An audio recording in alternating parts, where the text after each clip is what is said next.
Hello everyone, welcome to my YouTube channel. आज हमारे इस वीडियो का टॉपिक है इनकम्प्लीट डोमिनेंस। एनसीईआरटी बुक में इनकम्प्लीट डोमिनेंस हमें अच्छे से एक्सप्लेन किया गया है। जैसे कि उसमें एग्जाम्पल स्नैपड्रैगन का लेके हमें एक्सप्लेन किया गया है और बहुत ही अच्छी तरह से एक्सप्लेन किया गया। तो चलिए अब इनकम्प्लीट डोमिनेंस होता क्या है।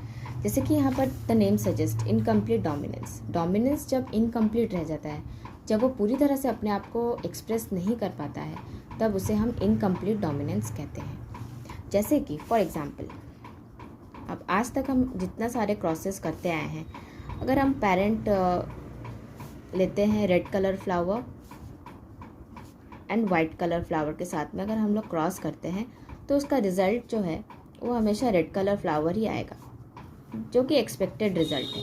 लेकिन इनकम्प्लीट डोमिनेंस में होता क्या है कि अगर हम रेड कलर का फ्लावर और वाइट कलर के फ्लावर को क्रॉस करते हैं तब हमारा रिज़ल्ट आएगा that is pink colour flower, which is never expected. तो ये ऐसा होता क्यों है, ये ब्लेंडिंग क्यों शो किए। F1 जनरेशन में तो हमें कभी भी ब्लेंडिंग शो, कोई भी ऐसा क्रॉस हम we have not gone through जिसमें कि वो पिंक कलर का या फिर ब्लेंडिंग शो करे। तो in the law of segregation, जब हम लॉ ऑफ सेग्रीगेशन पढ़े थे उसमें alleles do not show blending, बल्कि F2 जनरेशन में वापस से वो रिकवर हो जाते हैं। लेकिन यहाँ पे F1 जनरेशन में हमें ब्लेंडिंग देखने को मिलता है। तो चलिए ऐसा क्यों होता है, अगर हम इन डिटेल इनकम्प्लीट डोमिनेंस को पढ़ेंगे तो हमें इसका आंसर मिल जाएगा। तो चलिए इनकम्प्लीट डोमिनेंस को हम क्रॉस के थ्रू जानने की कोशिश करते हैं। सपोज हम लोग पेरेंट लेते हैं capital R which is red colour flower and a white colour flower जो कि स्मॉल r लेते हैं। इन दोनों के बीच में जब हम क्रॉस करेंगे तब उसका F1 जो होगा वो पिंक मिलेगा, that is capital R small r, जो कि बिल्कुल ही अनएक्सपेक्टेड है। फिर हम इसमें सेल्फिंग करेंगे। फिर हम F2 जनरेशन निकालने के लिए हम कैपिटल R स्मॉल r के दो प्लांट्स लेंगे, इसे हम सेल्फिंग कहते हैं।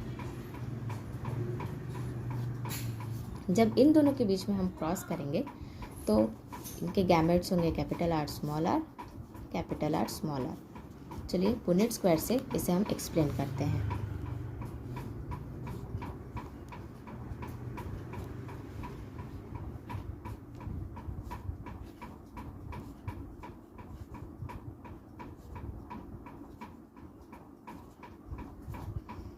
Capital R will be red color flower, capital R small r will be pink colour flower, ये भी pink colour, and small r will be white colour flower.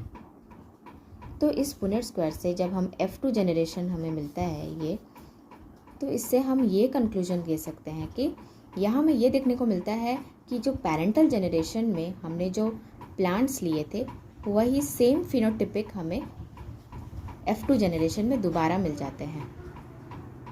इसका मतलब कि ब्लेंडिंग तो नहीं हुआ है, यहाँ पे हुआ ये है कि जो R एलिल है, कैपिटल R एलिल है, वो स्मॉल r एलिल के ऊपर में पूरी तरह से डोमिनेंट नहीं हो पाया है। तो इसका चलिए फिनोटिपिक रेशियो हम जानते हैं। फिनोटिपिक रेशियो क्या होगा इसका फिनोटिपिक रेशियो होगा red is to pink is to white.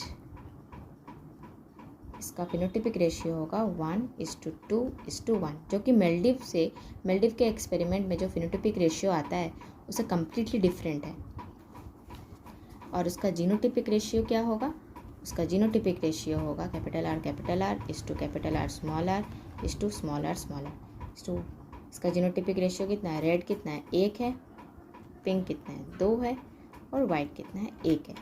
तो इससे इनकम्प्लीट डोमिनेंस से हमें ये पता चलता है कि जब डोमिनेंस कंप्लीट नहीं हो पाता है, जब डोमिनेंट एलीली पूरी तरह से रिसेसिव एलीली के ऊपर में अपना डोमिनेंस कैरेक्टर शो नहीं कर पाता है, तब हम कुछ हद तक उसमें मिक्स कैरेक्टर देखते हैं। दोनों पेरेंट का मिक्स कैरेक्टर हमें F1 जनरेशन में मिलता है। लेकिन F2 जनरेशन में हम सेम फिनोटिपिक कैरेक्टर हमें दोबारा मिल जाता है जो कि पेरेंट का रहता है। तो यही था इनकम्प्लीट डोमिनेंस।